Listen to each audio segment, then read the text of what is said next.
اور جو آپ کے منہ سے آپ کے دل سے دعا نکلتی ہے تو میرا رب نیچے گرنے سے پہلے ہی اس کو منظور کر لیتا ہے، قبول کر لیتا ہے۔ دنیا کا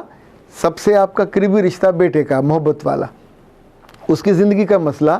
تو بیٹھے رونے دھونے کی بجائے وہاں دوسرے بیٹے کو اور اپنی اہلیہ کو چھوڑا کہ وہ اس کو ٹیک کیئر کریں اور خود سب سے مضبوط جگہ پہ پہنچے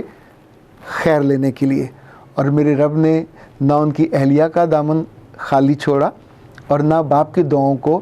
موڑا۔ سو دونوں نے جب واپس آئے تو اللہ نے ان کا بیٹا ان کو واپس کر دیا، جس کے بارے میں ڈاکٹروں نے یہ کہا تھا کہ اس کے بچنے کا امکان نہیں ہے، اور زندگی، اور وہ اتنا سویر تھا معاملہ۔ سو آج آئی ڈونٹ نو مائیں کیا کرتی ہیں، پر میری ماں نے مدن اللہ نے جو جملہ کہا،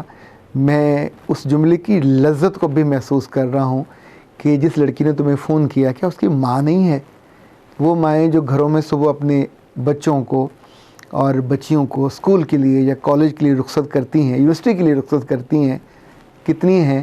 جو اب بھی اٹھتی ہیں اپنے آرام کو تج کے، درود شریف پڑھتی ہیں، کلمہ پڑھتی ہیں، آیت الکرسی پڑھتی ہیں، اور پھر آنکھیں بند کر کے پھونک مارتی ہیں کہ اے اللہ میری اس بیٹے کو اور میری بیٹی کو اپنے پناہ میں رکھنا، اپنے حفظ و امان میں رکھنا، اور عزت و آبرو کا خیال رکھنا، جو جیسے میں محفوظ بھیج رہی ہوں ویسے واپس آئے۔ اسی طور پہ جب اپنے بیٹوں کو اور بیٹیوں کو آپ بیرون ملک بھیجتے ہیں تو کبھی کبھی یہ کام دیکھیں، آپ کو کوئی پینڈو کہے تو کیا ہے، کہتا رہے، پر آپ کا جو ایمان ہے، انفیکٹ اگر آپ کے بیٹے کو اور بیٹی کی جان کو اور آبرو کو بچا لے، چونکہ جب آپ اس پہ یقین کرتے ہیں تو بالکل اپنے ساتھ والے ملک میں دیکھیں، ایک ایک چیز پہ وہ اپنے بھگوان کے سامنے کھڑے ہو کے مانگ رہے ہوتے ہیں اور دعائیں مانگ رہے ہوتے ہیں، کچھ بھی ہو، ان کے ہر ڈرامے میں بھی وہی کرتے ہیں۔ ہمارے تو خیر کسی ڈرامے میں بھی نہیں سکھاتے، ترس جاتے ہیں کبھی کسی ڈرامے میں کوئی اذان کی آواز آ جائے، کوئی ہیرو ہیروئن بیٹھا نماز پڑھ رہا ہو، اللہ معاف کرے، جب لکھنے والا نہیں لکھتا تو دکھانے والا دکھائے گا بھی نہیں، تو جو دیکھنے والا ہے اس کے ذہن میں کوئی چیز بھی سامنے مجسم ہو کے نہیں آتی۔ مجھے یاد ہے جنرل ضیاء الحق ہمارے حکمرانوں میں سب سے زیادہ جس کو دعائیں ملی یا سب سے زیادہ جس کا بڑا جنازہ ہوا وہ ضیاء الحق صاحب تھے۔ رمضان میں روزے کا احترام اور خواتین کے لیے چادر اور چار دیواری کا، اچھا اسی طور پہ بہت سے قوانین انہوں نے اپنی نیک نیتی سے بنائے ہوں گے، ہم اس پہ شک نہیں کرتے، پر بینگ دا فادر وہ اپنی بیٹی کے لیے جو سوچتے تھے، ان کی بیٹی بیمار تھی تو انہوں نے بیٹی کے لیے جو جسٹس یعقوب علی خان، جسٹس نہیں بلکہ یعقوب علی خان اس وقت آڈیٹر جنرل تھے، ان کی بیٹی بھی اسی طرح بیمار تھی، سو انہوں نے ان سے ایک ویسا ادارہ لیا جہاں معذور بچے ہیں وہ جاتے ہیں۔ اب سوچئے کہ جو جس کے ساتھ لگتا ہے، جڑتا ہے، اس سے وہ لے لیتا ہے جس کی اس کو ضرورت ہوتی ہے۔ ہمیں اپنے بچے کیا اب کم عزیز ہو گئے ہیں، تو جو ہم اپنی نیندوں کو بھی نہیں تجتے، اور رات کو جب بچے سو رہے ہوتے ہیں تو نہ رات کو سوتے ہوئے خبر لیتے ہیں، ورنہ پہلے پہر اگر اٹھے تو ماں ان کے چادر بھی ٹھیک کر دے،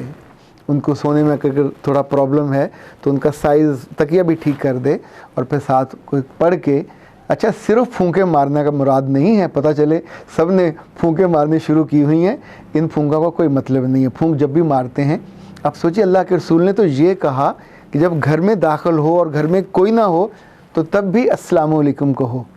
وہ خیر و برکت، وہ حفاظت اور سلامتی کی دعا اپنے گھر پہ، چونکہ اس میں آپ رہتے ہو، تو جن کمروں میں، جن بستروں پہ آپ کے بیٹے بیٹیاں، آپ کے شوہر، آپ کی بیویاں